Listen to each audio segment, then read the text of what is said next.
Media, सच सबसे पहले सबसे तेज।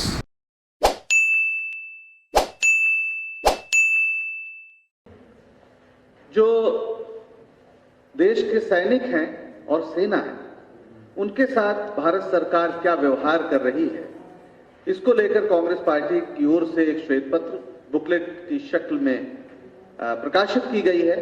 सबसे पहले हम आग्रह करेंगे कि इस बुकलेट का विमोचन माननीय पृथ्वीराज चौहान जी करें।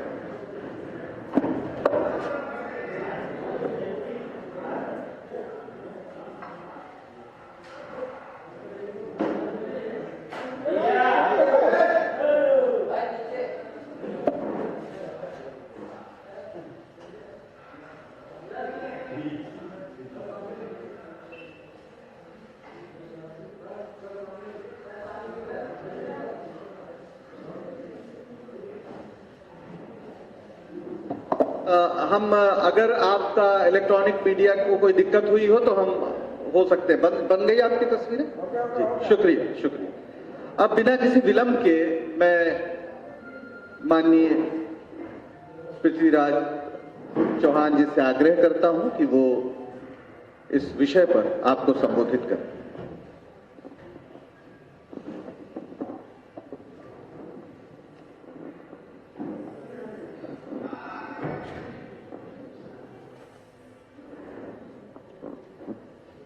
नमस्कार। मेरे साथ यहाँ पे एआईसीसी के राष्ट्रीय सचिव सचिन नाइक जी हैं। बाजीराव जी खाड़े भी हमारे एआईसीसी के सचिव हैं। उत्तर प्रदेश कांग्रेस कमेटी के मीडिया विभाग के चेयरमैन श्री नसीबुद्दीन सिद्दीकी, मीडिया विभाग के vice chairman Shri Pankaj Srivastava ji, print media के संयोजक श्री अशोक सिंह जी, उपस्थित सभी प्रवक्तागण और इस वार्ता परिषद में पधारे आप सभी लखनऊ के मीडिया कर्मी, पत्रकार भाइयों बहनों और साथियों, सबसे पहले आपका शुक्रिया अदा करना चाहता हूं कि आज आप इस कांग्रेस की वार्ता परिषद में पधारे। आज मैं आपके सामने एक बहुत महत्वपूर्ण राष्ट्रीय मुद्दे को लेकर सामने आया हूं और ये मुद्दा है देश की सेनाएं, अर्धसैनिक बल और पूरा सैनिक परिवार जिनके बलिदान से, जिनके शौर्य से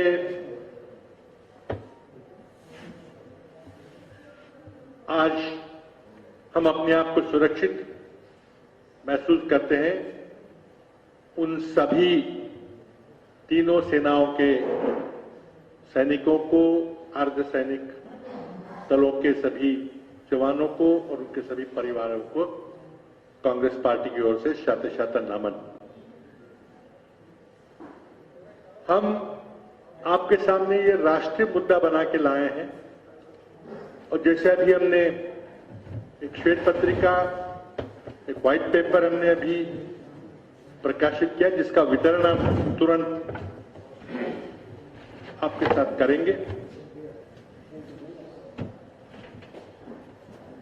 सबसे अहम ये राष्ट्रीय मुद्दे पर इसलिए बात करना चाहते हैं कि देश की भाजपा सरकार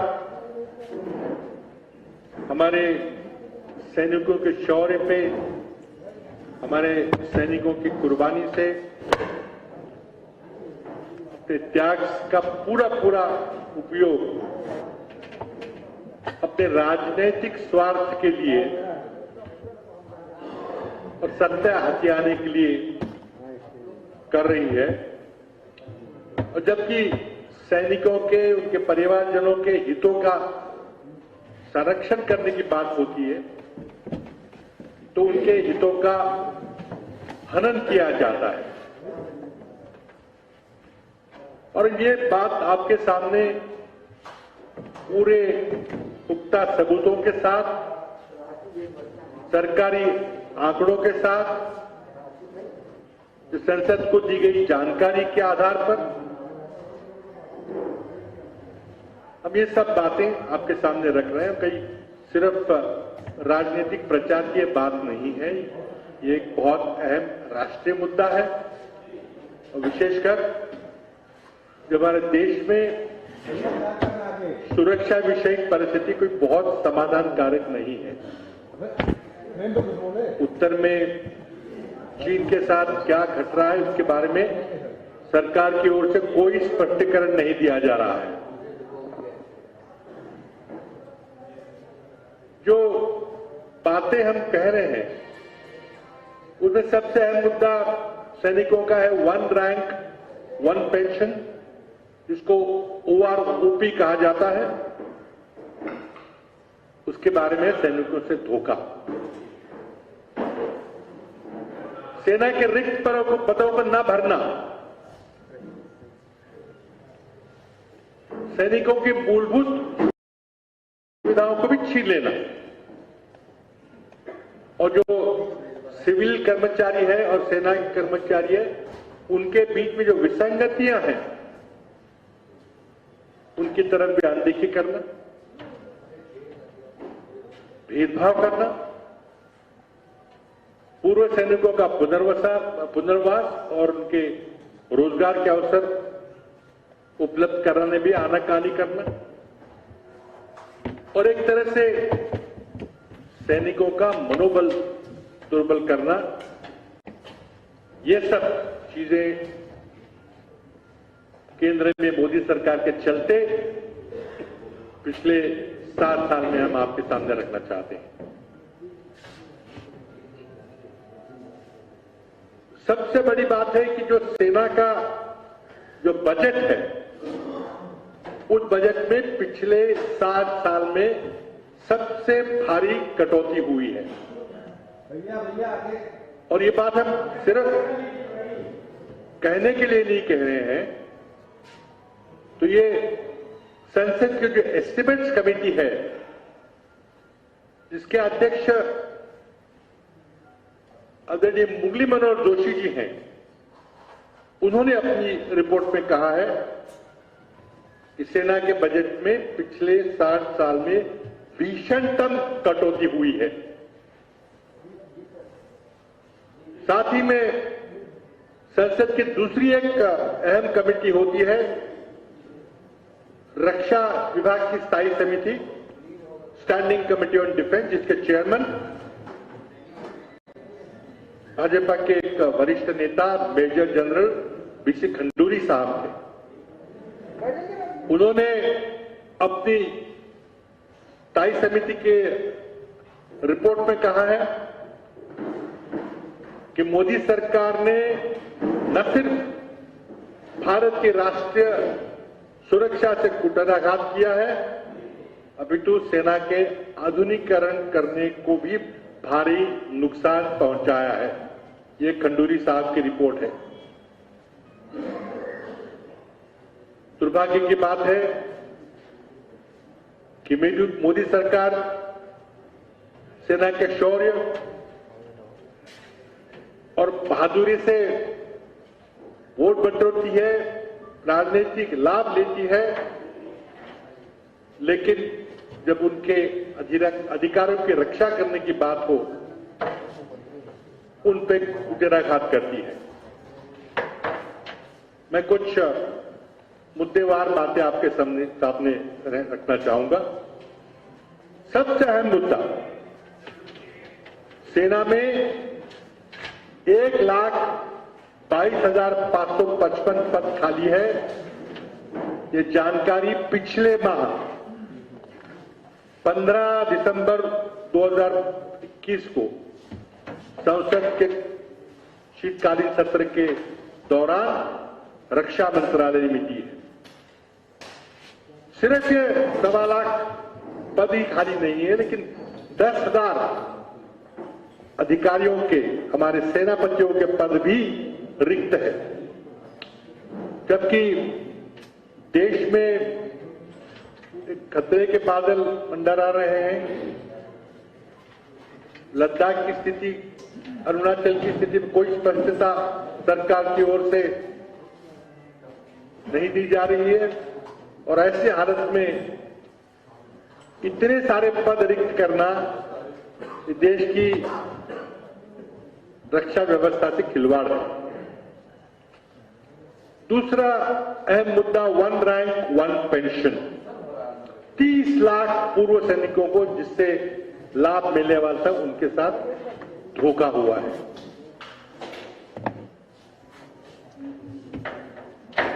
यूपीए कांग्रेस सरकार ने 2004 से लेकर 2012 तक 3 बार पूर्व सैनिकों की पेंशन में बढ़ोतरी की है, जिसका करीब करीब 7,000 करोड़ का लाभ पूर्व सैनिकों को मिला था।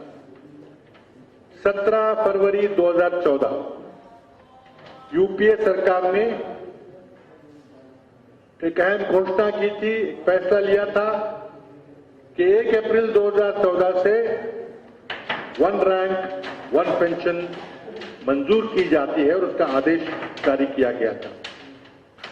यानी कि जो भी एक समय रिटायर होंगे एक पद से, उनको चाहे जब भी वो रिटायर हो उनको एक ही पेंशन मिलेगी। बहुत बड़ी 30 लाख हमारे कर्मचारियों की, पूर्व सैनिकों की मांग रही है। अब मोदी सरकार जब 2014 का चुनाव प्रचार कर रही थी तो स्वयं प्रधानमंत्री मोदी ने हरियाणा के रेवाड़ी में कहा था 16 सितंबर 2013 को रेवाड़ी में बहुत बड़ी एक बीजेपी की सैनिक रैली हुई थी और उन्होंने कहा था कि जैसे ही सत्ता में आएंगे one rank one pension OROP लागू कर देंगे। लेकिन जब मोदी सरकार सत्ता में आई, ना ही उन्होंने वन रैंक वन पेंशन के बारे में कुछ कहा, लेकिन जो आदेश कांग्रेस सरकार ने 17 फरवरी 2014 को दिए थे उसको भी लागू करने से मना कर दिया। और उसके तुलना में वो तो बात एक जगह रही, लेकिन 7 नवंबर 2015 को मोदी सरकार ने एक नया आदेश निकाला और 30 से 40% पूर्व सैनिकों से ओआरओपी का लाभ छीन लिया। इस आदेश में कहा गया था कि जुलाई 2014 के बाद जो पूर्व सैनिक स्वैच्छिक सेवानिवृत्ति का लाभ लेंगे उन्हें ओआरओपी नहीं मिलेगी। ये एक बहुत भारी षड्यंत्र है हमारे पूर्व सैनिकों के विषय में। आप जानते हैं कि 17-18 साल की सेवा के बाद सैनिक रिटायर हो जाते हैं। करीब करीब 85% हमारे सैनिक कर्मी 38 साल की उम्र तक रिटायर हो जाते हैं और कुछ 46 साल की उम्र तक 10% तब रिटायर होते हैं। मोदी सरकार ने एक और शर्त लगाई कि हर साल पेंशन को रिवाइज किया जाएगा। ये फैसला था, लेकिन मोदी सरकार ने 5 साल बाद पुनर्विचार होगा इस तरह का फैसला लिया। यानी कि एक रैंक एक पेंशन की जगह एक रैंक 5 अलग अलग पेंशन का निर्णय लिया। वन रैंक वन पेंशन एक सैनिकों के लिए बहुत अहम मुद्दा है। उनके साथ वादा खिलाफी की गई है। तीसरा मुद्दा पूर्व सैनिकों के लिए एक ECHS यानी ex serviceman contributory health scheme एक योजना कार्यरत है। मोदी सरकार ने इस ECHS योजना में बहुत भारी कटौती की है। 2021-22 का अगर बजट देखें तो पिछले साल के बजट से 1990 करोड़ काट लिए गए और इसका सीधा परिणाम होता है कि जो भी इस योजना के तहत एम्पैनल्ड हॉस्पिटल है, जो मान्यता प्राप्त अस्पताल है जिसमें इलाज होता है, उनका बकाया नहीं भुगताया गया। और अगर बकाया नहीं भुगताया गया तो नए रेफरल के पेशेंट आते हैं, उनको इलाज नहीं मिलता। एक बहुत बड़ा सैनिकों के हितों के साथ अन्याय हुआ है। चौथा मुद्दा, आप जानते हैं कि पूर्व सैनिकों को कैंटीन स्टोर डिपार्टमेंट सीडीएस से सीएसडी से सस्ते माल पर उपभोक्ताओं की वस्तुएं मिलती हैं और एक बहुत बड़ी फैसिलिटी है पूर्व सैनिकों के लिए कैंटीन। और इस कैंटीन में माल बाहर की आम बाजार से काफी कम कीमत पे मिलता है, टैक्सेस नहीं होते, इसलिए सारे पूर्व सैनिक अपना सारा घरेलू सामान सीडीएस कैंटीन से खरीदते हैं। मोदी सरकार ने एक शर्त रखी जो पहले नहीं थी कि कैंटीन से आप सिर्फ 10,000 रुपए तक का माल खरीद सकते हैं, उससे ज्यादा आपको माल नहीं मिलेगा। अधिकतम सीमा 10 रुपए कर दी। साथ ही में एक और शर्त थी कि आप सस्ती गाड़ियां दे सकते हैं, टैक्स नहीं लगते। मोदी सरकार ने कहा कि नहीं साहब, आप पूरे कार्यकाल में 2 ही गाड़ियां दे सकते हैं और वो भी गाड़ी के इंजन 1800 सीसी से छोटा होना चाहिए। और तीसरा फैसला सीडीएस कैंटीन के बारे में, जो सीडीएस कैंटीन का बिकने वाला सामान है उसमें जीएसटी जो कर होता है, गुड्स एंड सर्विस टैक्स होता है, उसको पूरा माफ करने की बजाय 50% माफ किया जाएगा, लेकिन कीमतें बढ़ गई। जबकि ये आपको पता है कि जीएसटी से पहले पंजाब, हरियाणा, उत्तराखंड जैसे प्रांतों में वैट पूरी तरह से माफ था। पांचवा मुद्दा डिसेबिलिटी पेंशन का है।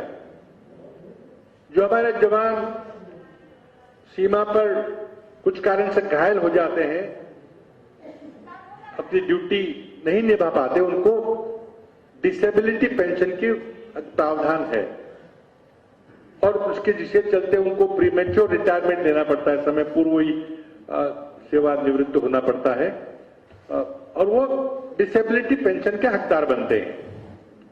मोदी सरकार ने 24 जून 2019 को सैनिकों की डिसेबिलिटी पेंशन पर टैक्स लगा दिया है, जो पहले नहीं था।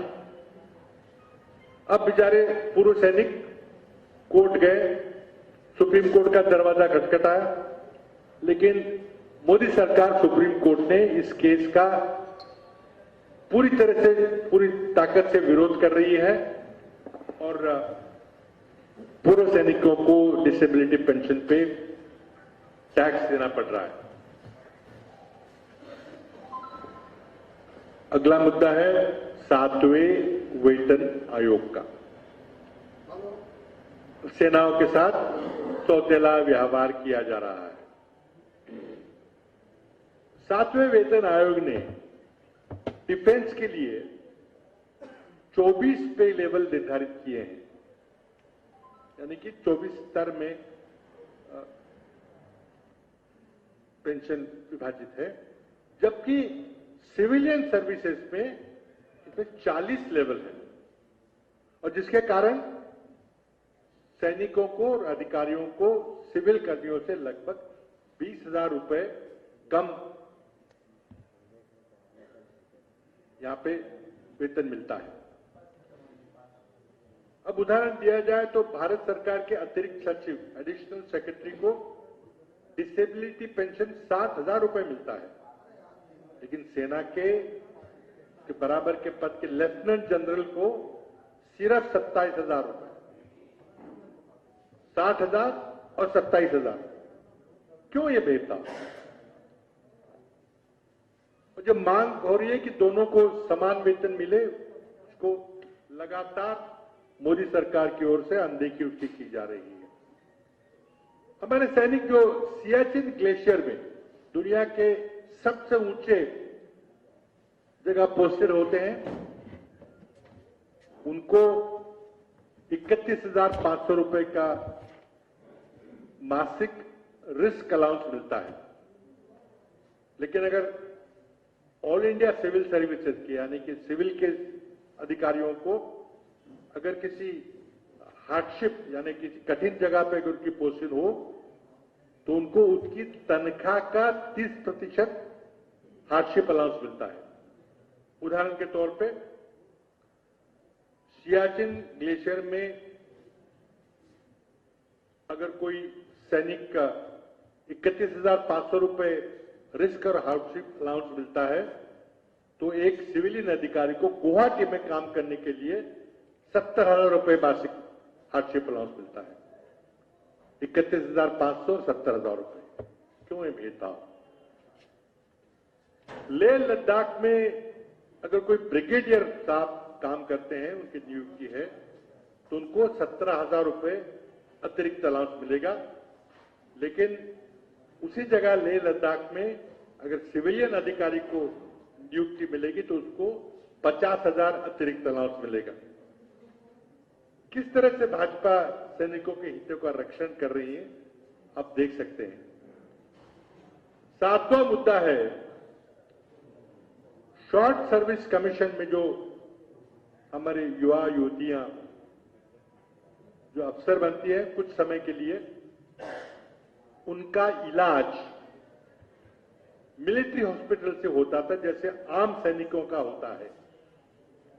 लेकिन मोदी सरकार ने शॉर्ट सर्विस कमीशन के अधिकारियों का इलाज मिलिट्री हॉस्पिटल से करने से मनाही कर दी और उनको कह दिया कि आप बाहर से कहीं से इलाज करवाइए और फिर उसका हम भुगतान करेंगे, रीएम्बर्समेंट में करेंगे। लेकिन आप जानते हैं कि रीएम्बर्समेंट सारा लाल फीते में लिप्त हो जाता है और ये मिलिट्री हॉस्पिटल में इलाज कराने की सुविधा भी छीन ली गई। सेना में एक और सिविल सर्विस में भी एक और प्रावधान है, जिसे नॉन फंक्शनल अपग्रेड किया जाता है, यानी कि NFU। इसका माने है कि अगर आपके बैच का कोई IAS अफसर हो या कोई IPS अफसर हो और इस बैच का एक भी अधिकारी की तरक्की हो जाए, उसको नेक्स्ट पे ग्रेड मिलता है, तो पूरी की पूरी बैच को वो नेक्स्ट पे ग्रेड मिलता है सिविलियन में। इसको नॉन फंक्शनल अपग्रेड कहा जाता है। लेकिन ये सुविधा सैनिक अधिकारियों को नहीं दी जाती। तीनों सेनाओं के अधिकारियों ने बार बार मांग उठाई है, मोदी सरकार से गुजारिश की है, लेकिन उनके हाथों सिर्फ निराशा लगी है। हमारे जो अर्धसैनिक बल है वो कोर्ट गए, सुप्रीम कोर्ट का दरवाजा खटखट रहा है और सुप्रीम कोर्ट द्वारा अर्धसैनिक दलों को यह फैसिलिटी मिल गई।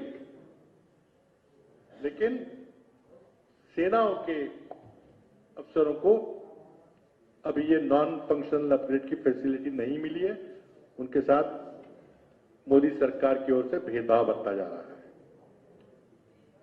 साथ ही में नवा मुद्दा है कि पूर्व सैनिकों के पुनर्वास के लिए, रिहैबिलिटेशन के लिए जो सुविधाएं हैं, उसका भी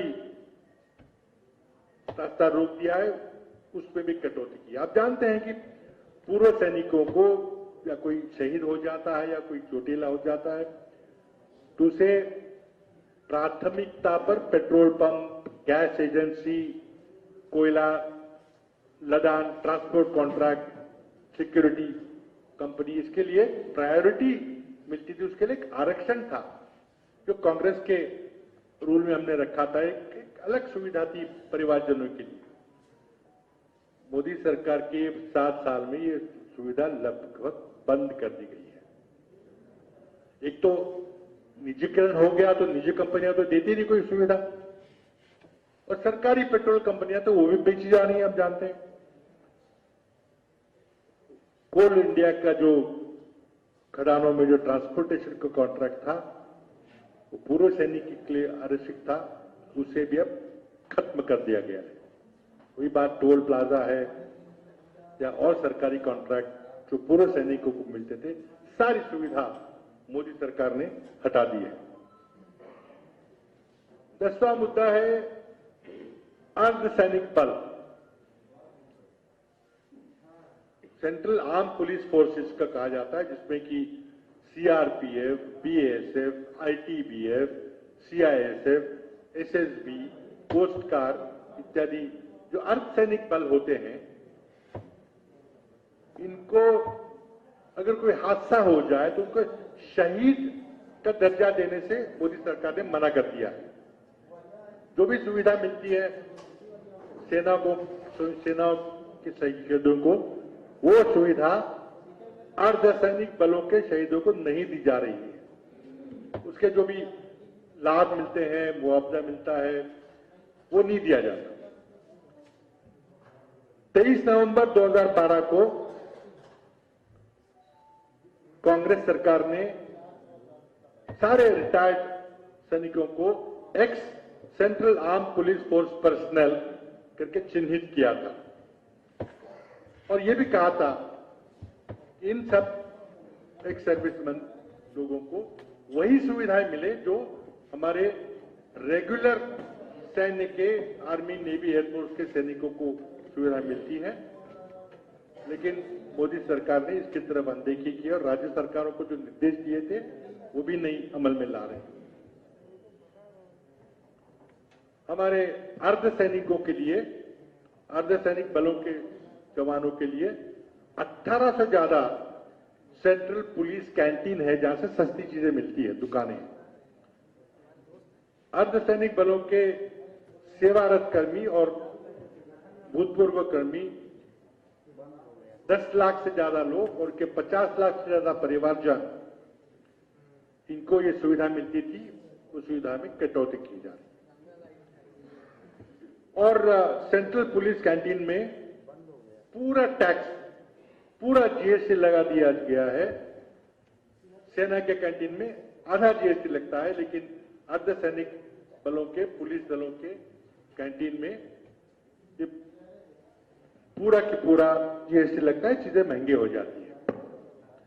ये कुछ 10 स्पेसिफिक मुद्दे हमने सबूत के साथ आपके सामने पेश किए हैं और एक बुकलेट में हमने आपके सामने दिए हैं। हम यही कहना चाहते हैं कि आप, मोदी सरकार ने सेना के नाम पे, सेना के शौर्य के नाम पे, सेना के बलिदान के नाम पे वोट तो बटेरे हैं, सत्ता में आने के लिए उसका उपयोग तो किया है, सब जानते हैं, लेकिन उनके हितों की रक्षा करने में मोदी सरकार पूरी तरह से असफल रही है।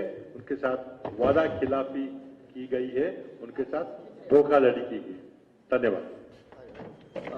मित्रों, मैं सिर्फ इसी मुद्दे पर आप सवाल पूछें। ये विशेष मुद्दा आज रखा गया। पूरे देश में सेना के प्रति हमारा और आपका सबका सम्मान है और इस विषय की गंभीरता को आप ध्यान में रखेंगे, ऐसी हमें उम्मीद है। आप जो भी प्रश्न पूछना चाहें इस विषय पर, बुकलेट आपके पास है, आप पूछ सकते हैं।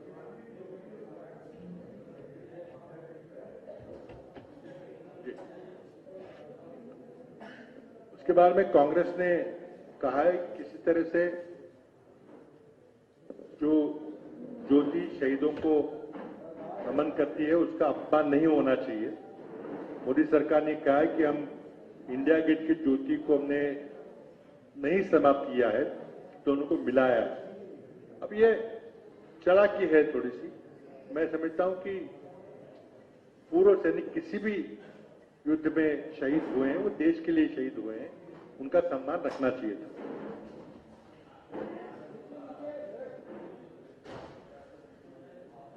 ये देखिए, हम अपने पूर्व सैनिकों का सम्मान रखेंगे, आत्मसम्मान की रक्षा पूरी तरह से करेंगे।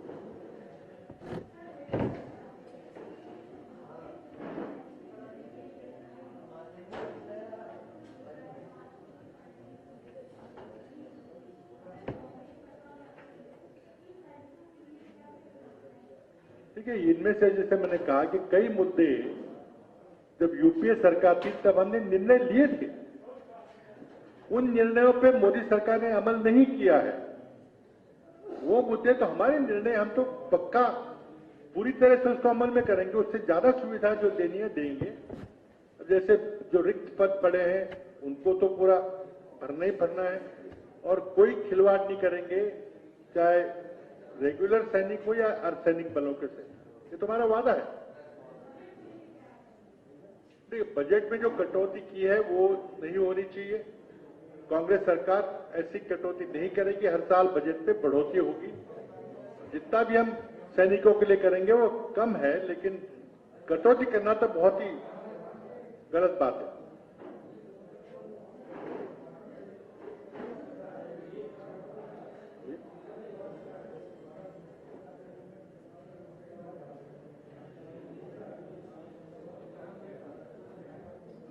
सुनाई दे रहा, ठीक, जरा क्या नहीं।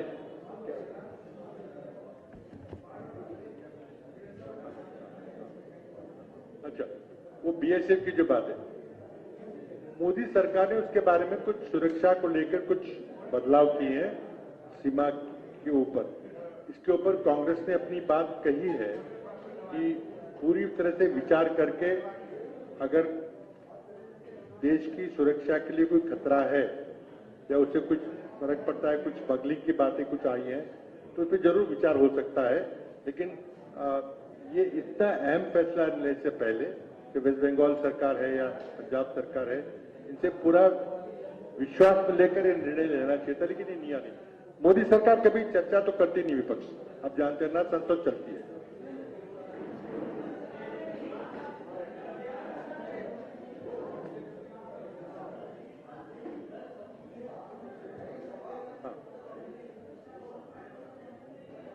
नहीं, देखिए, उसके हमने उसमें भूमिका ली है कि इस बारे में मिलकर विचार करके पूरे जो तथ्य सरकार के पास है, क्यों ऐसा निर्णय लिया, उसके बाद उसके सच्ची फैसला होना चाहिए। नहीं, उसमें ये मुद्दा उसमें नहीं है, ये सिर्फ अर्धसैनिक बलों के हितों के लिए।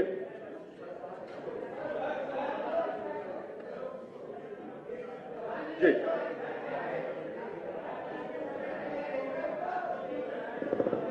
साथियों, आपसे आग्रह है कि सेना के ही विषय पर इस पे बात करें और इसी से जुड़े प्रश्न पूछे। आज उसकी गंभीरता को कृपया ध्यान में रखें। आपके सारे प्रश्नों का जवाब दें।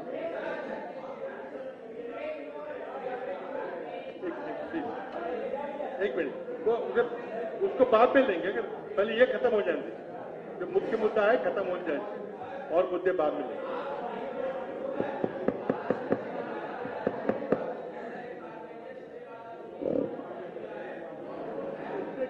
भाई, आपसे आग्रह है कि इस विषय पर बात न करें, सेना के मुद्दे पर वो करें। बाद में बाहर बात कर लीजिए। महाराष्ट्र के मुद्दे के बारे में बाद में बात करूंगा। पहले मेन मुद्दा सेना और सैनिकों का सम्मान रखें हम सारे लोग, और इसी विषय पर बात करें। बाद में पृथ्वीराज जी से बात कर लीजिएगा। आप कुछ